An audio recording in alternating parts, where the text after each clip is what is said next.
Alors, vous ne comprenez peut-être pas le sens profond de ce que je dénonce. Eh bien, je vais essayer d'apporter encore des éléments supplémentaires. Quelqu'un m'a témoigné que toujours dans ce même cadre et contexte du carnaval de cette année 2014, ils étaient plusieurs à organiser une soirée et ils ont quand même organisé une soirée qui était à 60 € par personne. 60 €, vous vous rendez compte? 60 € par personne, et on aurait pu se dire, eh bien, bon, en fait, cette personne me disait au début, faisait partie de ceux qui se disaient, ouais, mais c'est la crise, 60 €, les gens vont trouver ça trop cher, ils sont en crise, ils n'arrivent pas à joindre les deux bouts, ils ont des enfants à élever et tout. Je ne crois pas qu'il y aura beaucoup de personnes dans cette soirée et tout. Eh bien, vous voulez que je vous dise, à 60 € par personne, ils ont eu 148 personnes. Faites la multiplication, 60 multiplié par 148. Je suis estomaquée, je vous dis, d'entendre qu'il y a eu 60 € dans une soirée à 60 €, près de 150 personnes qui étaient là, mais soyons clairs, c'est quelque chose d'énorme. Et quand on cherche ne serait-ce que 10 personnes, un jour j'ai dit, il m'est arrivé de dire dans mon église, de partager ça avec plusieurs chrétiens et même d'en parler à d'autres personnes encore. Je leur ai dit, écoutez, vous savez, je trouve que la parole de Dieu est tellement belle qu'elle devrait être plus plébiscitée, valorisée, et elle devrait même... on a des écrans partout, on a des grands écrans, on a des bonnes lumineuses qui diffusent toute espèce de messages sur les devantures de certains magasins, sur les devantures de certaines enseignes. Vous savez, ces espèces de bandes lumineuses avec des LED qui diffusent des messages, qui parlent, je ne sais pas moi, des promos qu'il y a à l'intérieur d'une pharmacie ou ce genre de choses. Mais je disais, mais on devrait faire la même chose et sur le fronton de nos églises ou autres lieux publics, ça peut même être sur le portail d'une maison, partout où les gens veulent bien accepter de mettre en valeur la parole de Dieu, mais la faire défiler comme ça sur ces bandes lumineuses ou sur des écrans selon la volonté de Dieu et ce que Dieu inspire à chacun. Et le Seigneur, de toute manière, est tout à fait d'accord avec cette idée et l'encourage et la favorise, et je lui rends grâce et gloire pour ça. Et bien, vous savez ce que je leur ai dit, écoutez, j'avais tellement envie de voir ça exister enfin, que je me suis renseignée, j'ai fait appel à une société, j'ai appelé dans plusieurs sociétés, j'ai fait une espèce de petite enquête personnelle, j'ai fait quelques petites investigations et une petite étude de marché pour savoir quels étaient les prix que proposaient les sociétés. Il y en a une qui m'a répondu à l'époque, et je demeure persuadée qu'au jour d'aujourd'hui ça coûte moins cher. Eh bien, cette société m'a répondu que la location d'un écran pour faire défiler ce type de message, c'est 500 €. Mais un grand écran. Hein. Mais je leur ai dit, mais à ce moment-là, il nous suffit de nous mettre à 10.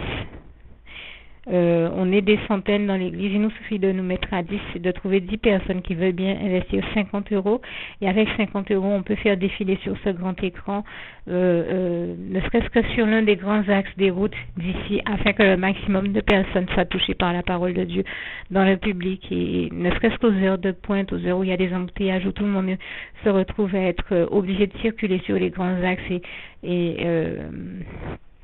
et donc se retrouve en face de tous ces panneaux, eh bien, il nous suffit d'investir, de se mettre à 10 et d'investir 50 € pour avancer 500 € nécessaires à diffuser enfin plus largement, à un plus large public la parole de Dieu. J'ai trouvé des gens qui m'ont dit qui trouvent que c'est une idée originale, que c'est une bonne idée, qui sont d'accord avec l'idée. Mais bien sûr, au moment où je vous parle, personne n'a jamais rien encore investi dans cette idée. Et moi, je n'en avais pas les moyens, donc c'est pour ça que j'en parle. Donc les gens n'ont pas les moyens d'investir 50 € pour mettre en valeur la parole de Dieu, la publicité, sachant que la parole de Dieu est porteuse de vie. Et d'enrichissement dans nos vies, et toute la gloire revient à Dieu, à Jésus-Christ et à son Saint-Esprit. Par contre, les gens n'ont pas peur d'aller investir 60 € dans une soirée carnavalesque et en plus de payer des costumes avec un argent supplémentaire ou d'investir également des fois jusqu'à 300, 400 euros dans la location d'un costume, je peux vous le dire parce que au sortir de cette soirée, la personne m'a montré des photos de la soirée en question et elle m'a dit, tu vois un tel qui est en photo là à côté de moi, et cette personne, elle a loué son costume et chaque année, elle loue son costume très cher dans une société de location spécialisée dans la location de costumes pour carnavalesque. Donc les gens n'ont pas peur d'investir ces sommes-là, des sommes faramineuses dans le carnaval, dans quelque chose qui débouche sur rien, qui les amène nulle part et c'est du vent et tout ça part en fumée. Mais pour mener des actions positives concrètes, comme je vous le disais, dès qu'il s'agit de mener une bonne action, une action positive, il n'y a plus personne. Et je vous le dis du fond du cœur, tout ça m'écoeure parce que le carnaval n'apporte rien à personne alors que la parole de Dieu nous enrichit, bénit nos vies, nous édifie, nous apporte de la vie puisque Jésus est celui qui nous apporte la vie et la vie en abondance. Je vous dis, je comprends pas ce monde-là, comment il fonctionne. Je vous dis, il marche sur la tête. C'est pas logique. Et je vous dis, on entend encore des gens avoir l'outrecuidance de se laisser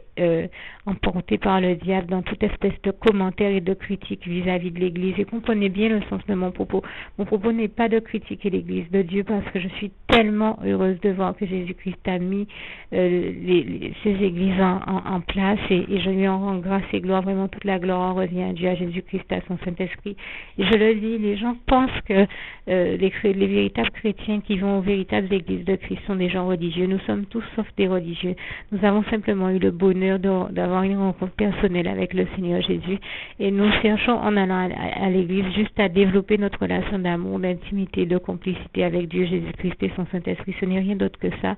Et nous le faisons aussi par amour et par reconnaissance envers Dieu qui a sauvé tant de vies et a mis ce système d'église en place précisément pour sauver et restaurer bien des vies. Et c'est une action extraordinaire et miraculeuse de Dieu que j'ai vue comme ça, sauver et restaurer des milliers de vies, que ce soit ici en Guadeloupe ou à l'international, notamment aux États-Unis où il m'a envoyé dans l'une de ces églises qui est magnifique aussi. Et où je l'ai vu restaurer des vies de manière glorieuse. Et je dis vraiment, toute la gloire revient à Dieu, à Jésus-Christ et à son Saint-Esprit. Je vous le témoigne encore. Je suis en admiration, je suis subjuguée par la gloire de l'Éternel, mon Dieu, et devant son Église et l'action extraordinaire qu'il mène à travers toutes ces églises et devant la splendeur glorieuse de son règne, comme le dit bien le psaume 145, versets 8 à 21, que je vous invite à lire dans vos Bibles. Et donc, merci de comprendre là encore, en toute bonne intelligence, le bon sens de mes propos et de comprendre ce que je dénonce. De comprendre que je suis vraiment écœurée de voir que les gens ont peur d'investir dans l'œuvre de Dieu, dans son royaume, le royaume des cieux, le paradis qui est le seul qui demeurera éternellement, alors que le carnaval, c'est le temps d'une nuit ou de quelques nuits, et ça va pas plus loin que ça part en fumée avec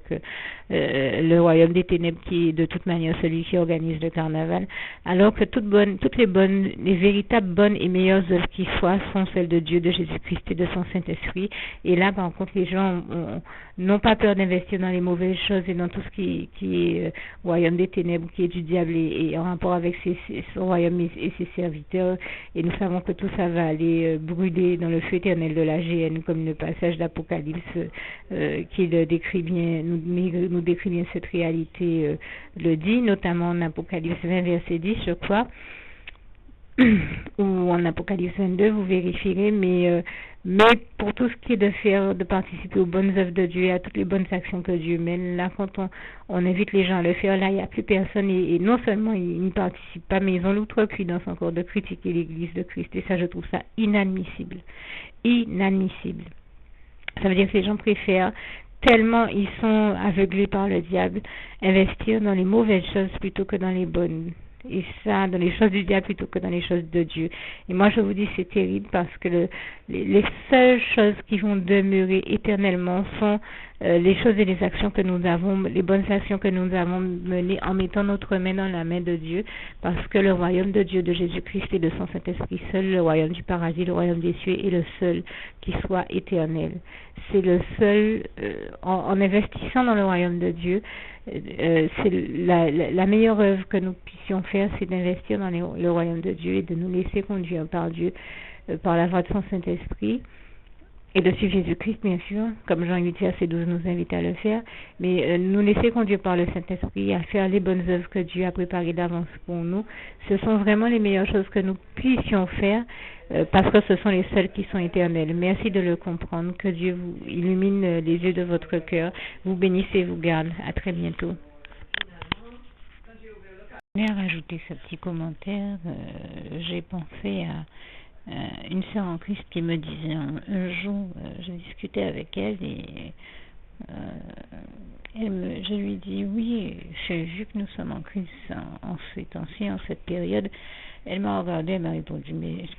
en crise, mais les chrétiens ne sont pas en crise. Hein. Si le monde est en crise, les chrétiens ne sont pas en crise. Alors que ce soit l'occasion pour tous ceux qui écoutent d'être encouragés, fortifiés dans leur foi et leur espérance en Jésus-Christ, puisque nous savons que comme il est écrit en Jérémie 29, verset 11, éternel, notre Dieu a une espérance pour nous et surtout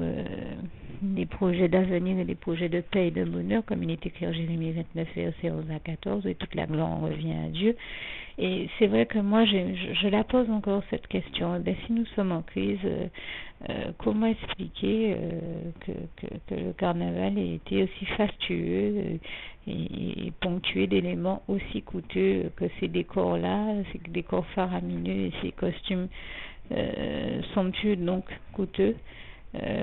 tels qu'on les a vus. Moi, je dis que c'est très grave de continuer à essayer de plonger les gens dans la désespérance en leur racontant que nous sommes en crise. Et les gens qui tiennent ces discours-là, certainement parce que ça les arrange financièrement ou que ça les arrange fiscalement ou autre, de raconter que nous sommes en crise financière, tiennent ce propos-là, mais ils ne se rendent pas compte que ce qui les induisent, en réalité, c'est une crise morale et une crise psychologique dans la société. Et c'est très grave, ce n'est pas sans conséquence, parce que je prends un exemple, les jeunes porteurs de projets qui s'entendent dire qu'on est en pleine crise, se retrouvent à être désespérés ou découragés s'ils arrivent avec un projet qui est viable, qui est valable, porteur d'avenir et créateur d'emplois. Et ça peut être par exemple une occasion entre guillemets de chute, pour une occasion où ils se disent bon mais je voulais ouvrir mon entreprise et en plus une entreprise qui aurait généré de nouveaux emplois, qui aurait débloqué la situation de bien d'autres personnes, mais puisqu'on me dit que nous sommes en crise, le contexte n'est peut-être pas favorable à ce que j'ouvre une entreprise et certaines personnes parmi toutes celles qui entendent tenir ces discours se retrouvent peut-être à ne pas ouvrir des entreprises qu'elles avaient prévu d'ouvrir, à baisser les bras, à se laisser aller au découragement et on se retrouve avec des personnes qui, au lieu d'ouvrir des entreprises et porter des projets qui fonctionnent, on se retrouve avec des gens qui sont désespérés, qui sont choqués, qui sont dans la désespérance profonde et des chiffres du chômage toujours plus important, grandissant, et alors que des solutions auraient pu être apportées par ces jeunes porteurs de projets et de nouveaux emplois créés. Donc, j'ai donné un exemple de scénario possible, mais rendez-vous compte que même si ce que je dis est hypothétique, il y a très certainement des cas dans lesquels c'est arrivé en réalité et bien d'autres conséquences à tous ces mensonges-là. Alors de grâce, arrêtez de raconter qu'on est en crise pour derrière démontrer qu'en Guadeloupe il y a bien des richesses, puisque le carnaval de la Guadeloupe a été aussi somptueux que ça. Et je vais le dire en créole, si nous en crise, donc qui mal foutu crise nous y est, qui qualité genre de crise nous a dans il a là, puisque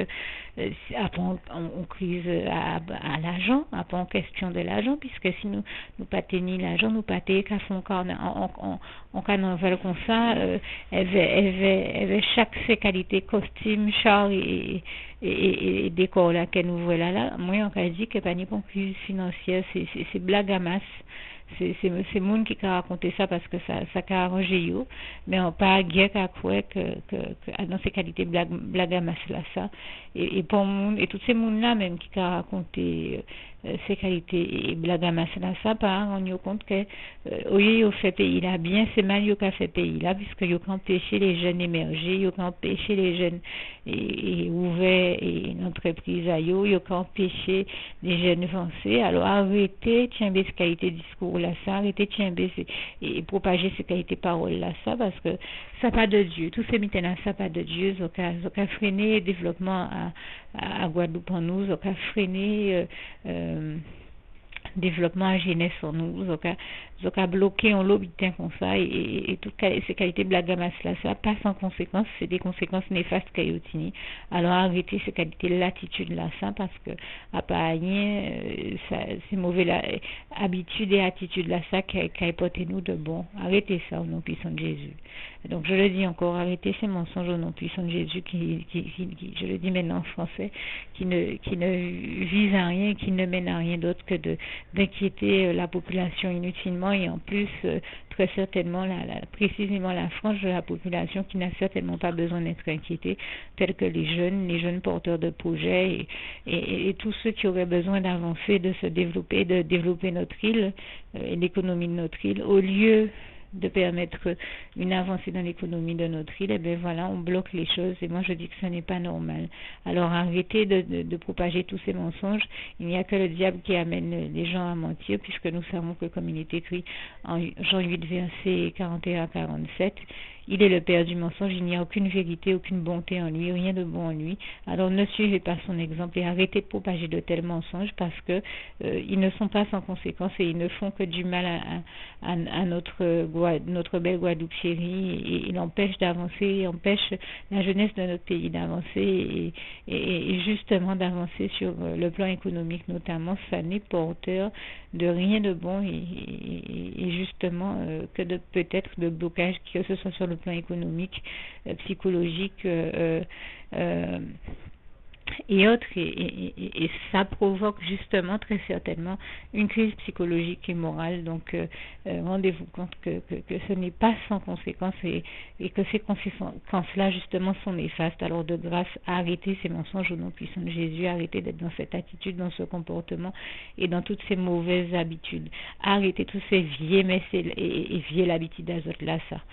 au nom puissant de Jésus je vous en conjure de grâce.